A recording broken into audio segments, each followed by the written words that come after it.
Did it go? Yep. Let's rock and roll. Man, let's do it to it. Kick in the door, wave it in the ball. All you heard was Papa, don't hit me no more. Yeah, I'm with that. Bring us in. Three crafty bastards back at it. It's Thursday night. Three Crafty Bastards time.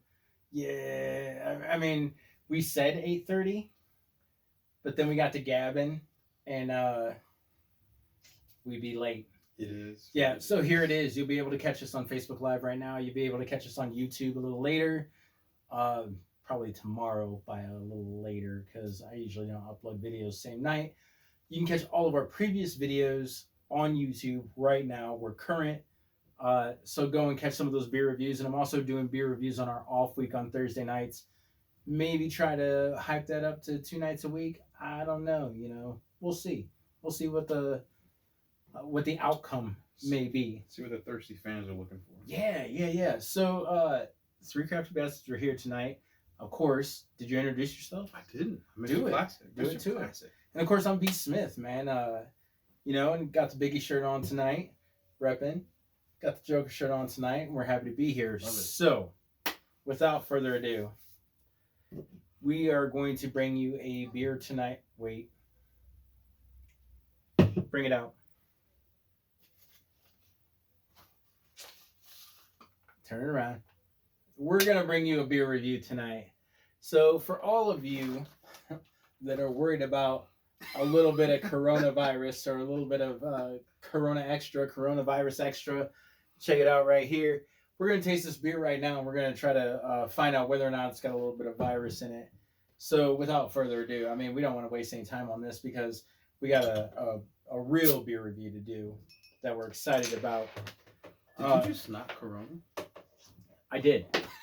I 100% did. And you know what? Back in the day, man, like as a transition beer, It was cool. Like Corona is a nice bridge to Modelo. Yep. Or what's the other one? There's one more. Dos Equis. Yeah. Dos Equis is definitely a better beer. Hands down. Modelo, pretty good beer, man. They're both good. But tonight, in lieu of all the hype, we wanted to bring you a little bit of a Corona beer review. So, I'm going to go ahead and pour this up. Now, when's the last time you had a Corona? Man. And there's no lime. I mean, we don't want to go adding fuel to the fire as far as virus goes. So, hey, they said Lyme disease. Yeah. Oh man, I can smell it. I haven't had one in probably, honestly, years.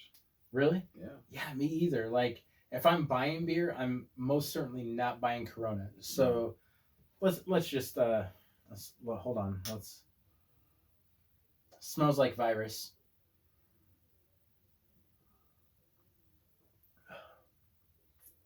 There's definitely some virus in there. There's definitely virus in this Corona. We might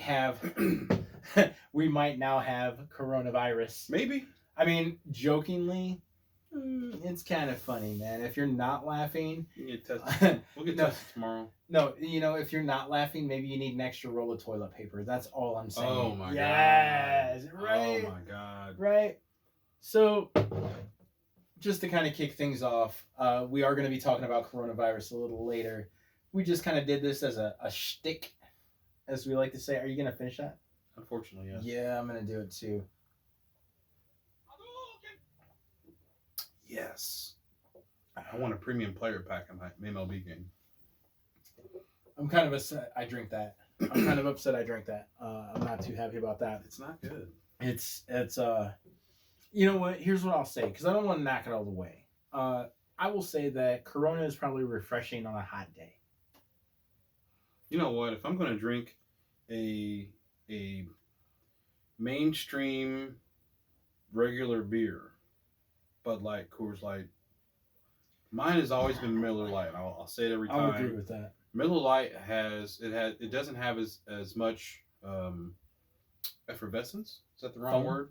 No, all the bubbles. Yeah. Because like I had the carbonation of it all. We went to a Comets game the other day, and had a beer. Didn't know Charmaine was bringing one back. She brought a beer back with her. Yeah. From the game. From the concession stand to our seats. Nice. Okay. and it was a Budweiser. I've had Budweiser in probably since like 1990 something. Right. Okay. Right.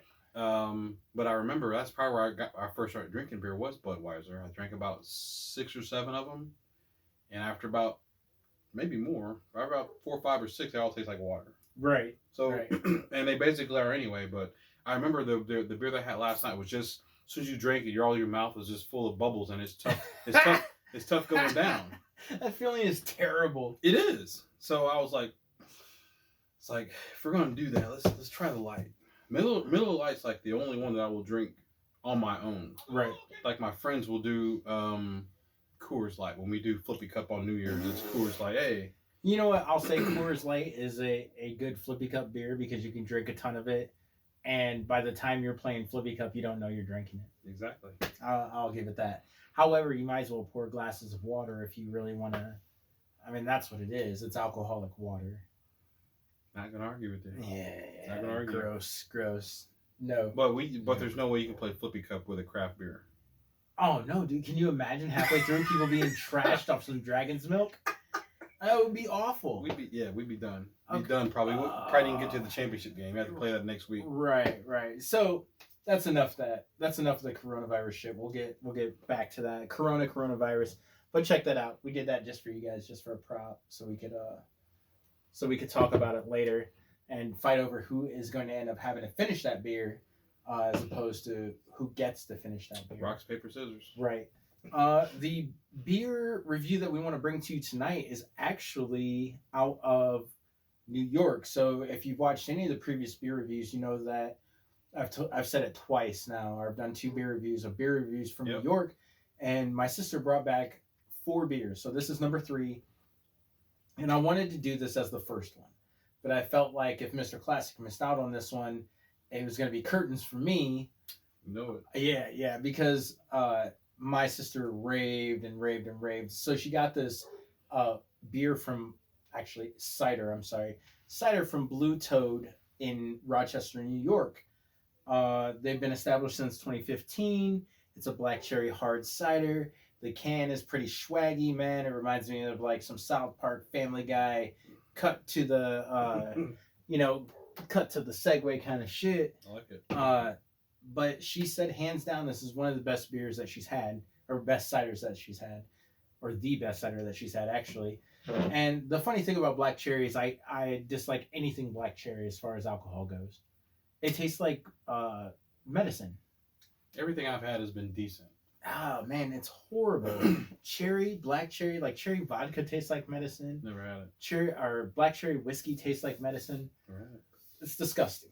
So she raved about this, and I was really excited to try this out. And then I did a little bit of research on this. So if you want to pour that up real quick, I'll tell you a little bit about Blue Toad. So as I said, Blue Toad is out of Rochester, New York.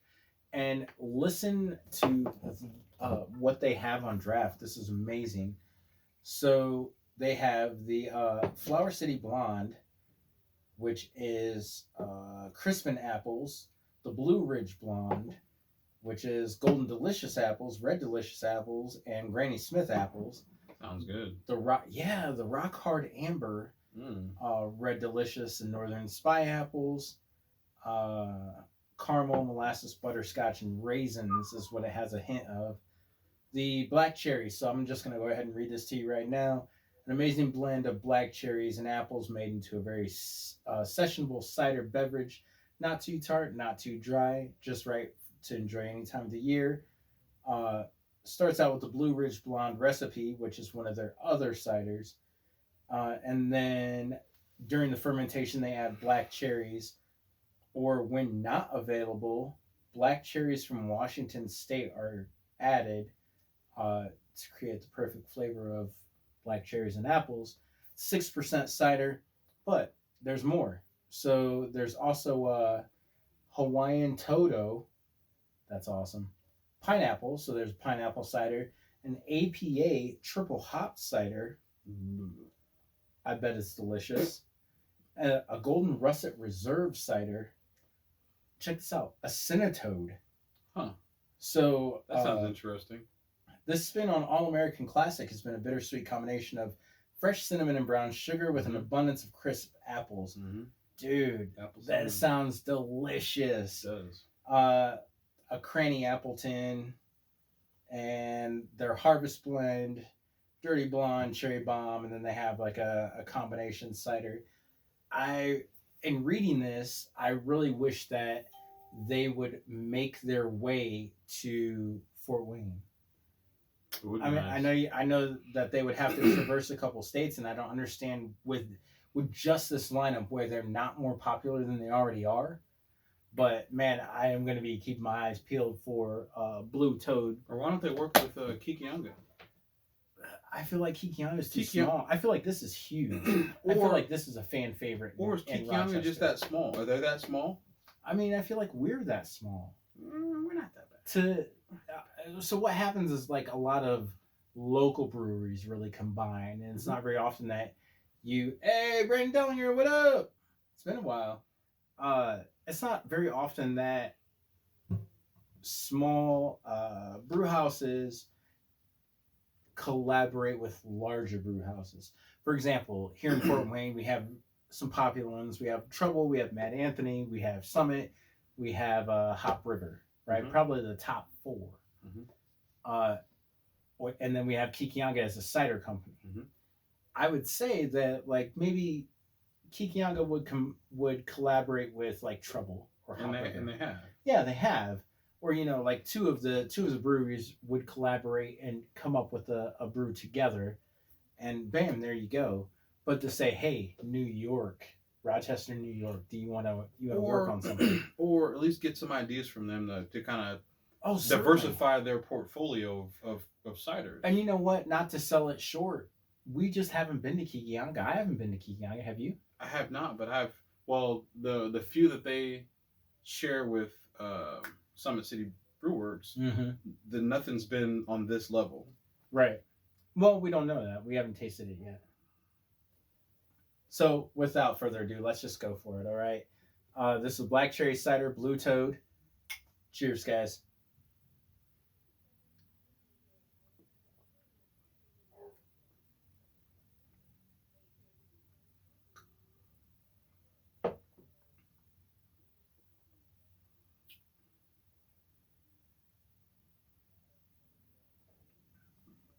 It's a little heavier than I thought. And it's not by much, but it's just a little bit heavier than I thought. So here's the first thing I noticed. Carbonation. The carbonation is on point. Yeah. This particular can of cider has survived a plane trip, probably a trip in some luggage, a trip back, a trip in the car, a trip in the car to here, and then finally some stairs to get up to where we're at now. Mm-hmm. That carbonation is on point. Yeah. Really makes me wonder what the carbonation would be like if you were to get it on draft. Like that's almost like touch your soul Sprite carbonation. It is. And it's refreshing. It really is. It's refreshing, but like I said, I've had other ciders and they're that bubbly, but they're just lighter. This is maybe a little slightly dense, but it's not overwhelming. It's not bad. It feels like it packs in more of that, maybe that black cherry flavoring. So I'm just gonna let you why don't you give the overall feeling of what you're getting from this cider right now? Let me do one more here.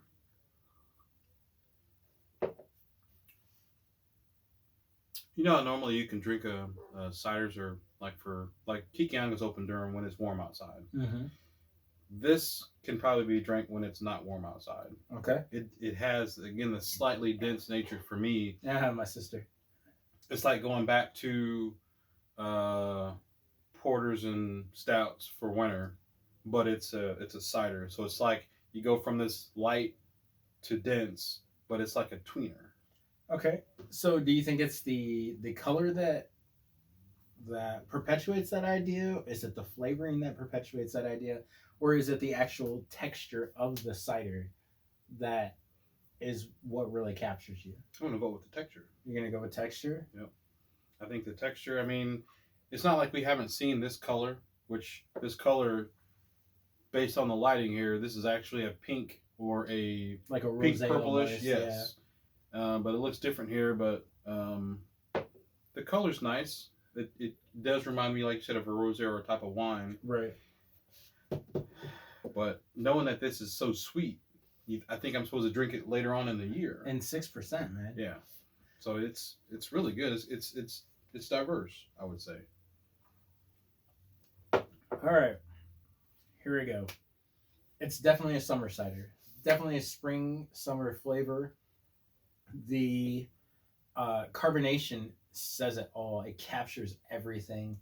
I honestly expected more of a black cherry flavor from it, but I'm not disappointed that I didn't get it. Mm. I feel like any more of a black cherry flavor would make it taste, like I said earlier, it'd make it taste like some sort of medicine.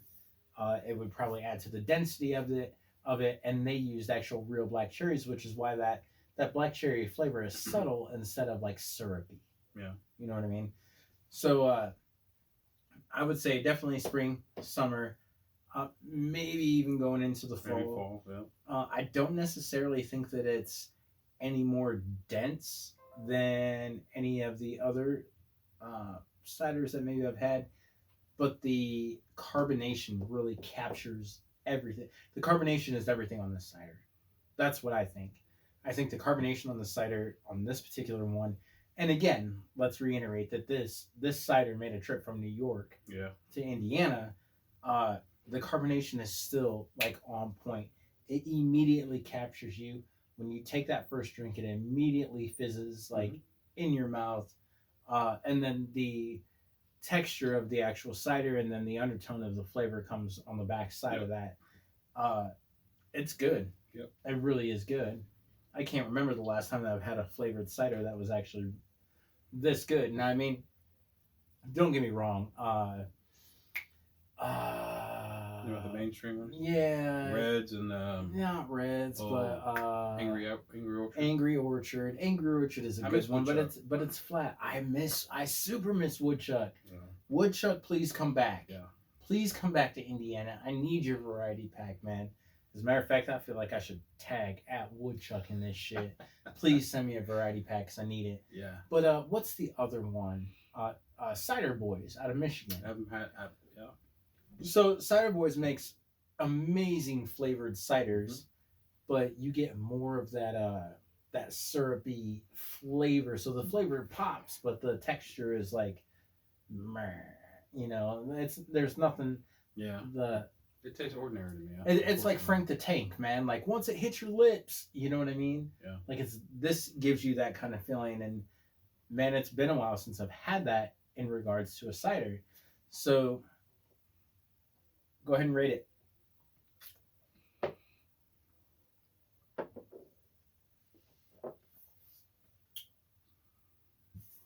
We just raved. I did. This might be mean. It's gonna be a 3.8. A 3.8. Okay, why?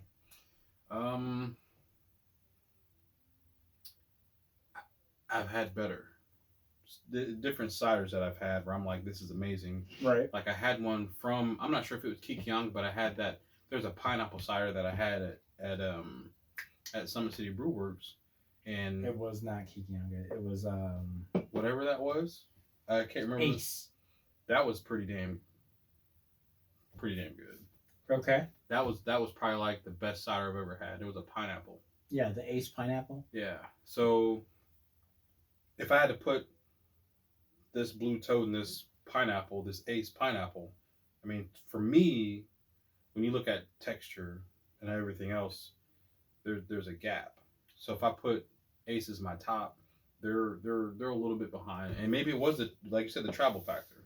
Right. So maybe if we had one off the tap, maybe it'd be better because the Ace was on tap. Right. So 3.8. You're sticking with that? Yeah. Man, okay. So I know it's strict, and it's kind of mean. So it's the number that came up. As far as this cider goes, I got to give it a 4.5. And the reason why is because I am captured by the carbonation of this cider, by the effervescence of this cider, like you said earlier. I'm really captured by that. I think that probably first and foremost dictates the taste of how this cider is going to be once it hits your lips. One more. Just one more.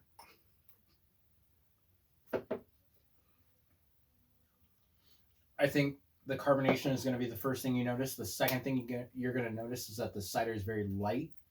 And then the third thing that you're going to notice is, yeah, it is black cherry, but it's not an overbearing like black cherry. It's like black cherry. Yeah, like, if you're a Black Cherry fan, it might fall a little short. if you're a black cherry fan, it's going to fall hella short. Yeah. Like the black cherry is just like a subtle aftertone or a note to complement the texture of the cider, which is why I gave it a 4.5. Mm-hmm. As always, I'm pretty sure my sister is either watching or she's going to check back in. But thank you for bringing this from New York for us, because we always like trying beers from everywhere. So, in true gladiator fashion, as we always do about this time, 3, 2, 1. Yep, you get that thumbs up right there. You get the double. It's good. It's definitely good. You get the Marsha Brady, right? Definitely a good cider. So, with that being said, I'm going to cut this off, but we're going to keep rolling over here, and you're going to take us into the virus. Where did it go? Bring it up. Bring it up. For 3 Crafty Bastards and B. Smith. Mr. Classic.